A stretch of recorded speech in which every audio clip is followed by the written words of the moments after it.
আবির, আমি ভাবছি গ্রামের খালটার উপর দিয়ে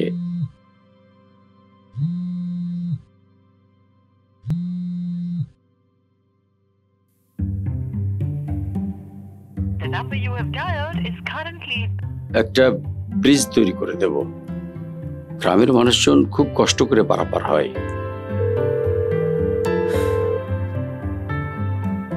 একটু দেখিস তো বাবা।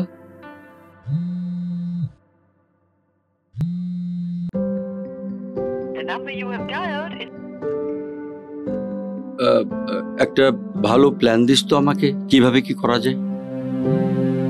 ফোনটা ধরছিস না কেন? আরে বাবা, এত রাতে বারবার ফোন দেওয়ার মানে হচ্ছে বিশেষ কোনো কারণ থাকতে পারে। ধর না ফোনটা।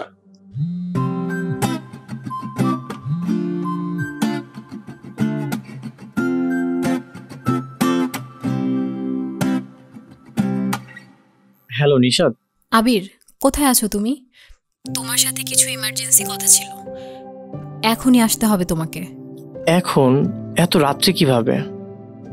কাল সকালে দেখা করি। না না, কাল পর্যন্ত অপেক্ষা করতে পারবো না। এখনই যেভাবে হোক তুমি আসো।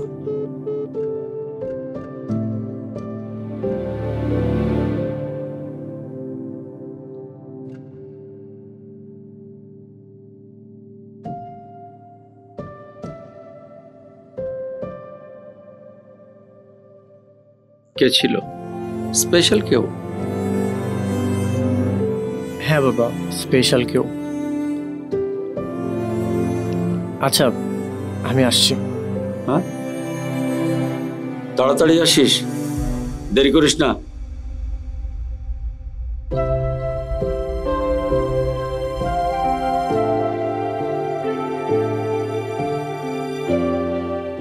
আজকাল ছেলেটা অনেক বদলে যাচ্ছে। কারো প্রতি ওর মন টানছে হয়তো, কিন্তু এই সমাজ সবকিছুকে স্বাভাবিকভাবে মেনে নেয়।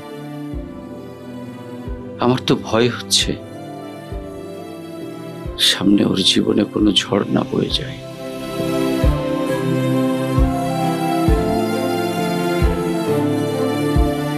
নিশাদ, এত রাত্রে এভাবে ডাকলে যে?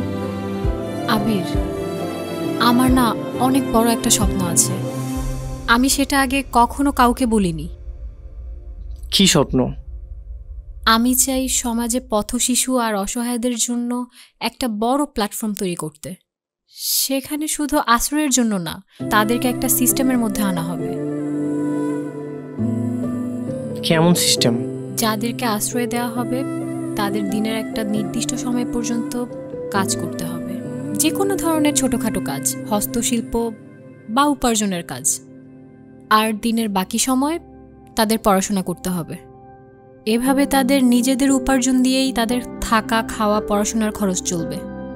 এভাবে না শুধু কয়েকজনকে না, অগণিত মানুষকে সুযোগ করে দেওয়া যাবে। আর আমরা যদি তাদের কাজ আর উপার্জনের ব্যবস্থা করে দিতে পারি, তাহলে তাদের নিজেদের উপার্জন দিয়েই তারা নিজেদের ভবিষ্যৎ করতে পারবে। সমাজে তাদেরকে না আর বোঝা হয়ে থাকতে হবে না। বাহ, অবিশ্বাস্য। আমি আসলেই এভাবে কখনো ভেবে দেখিনি।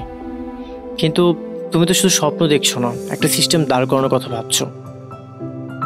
স্বপ্ন বড় না হলে সেটা পূরণের চেষ্টা করবে কিভাবে মানুষ? নিশাদ, আমি তোমার এই স্বপ্নটা পূরণ করতে চাই। তুমি আমার উপর বিশ্বাস রাখো, আমি সর্বোচ্চ চেষ্টা করব। সত্যি আবির? এই মেয়েটার ভেতরে আমি নতুন এক পৃথিবী দেখি, যে শুধু নিজের জন্য বাঁচে না, বাঁচতে চায় সবার জন্য। হয়তো এই মেয়েটার স্বপ্নই আমার জীবনের সবচেয়ে বড় দায়িত্ব হয়ে উঠবে।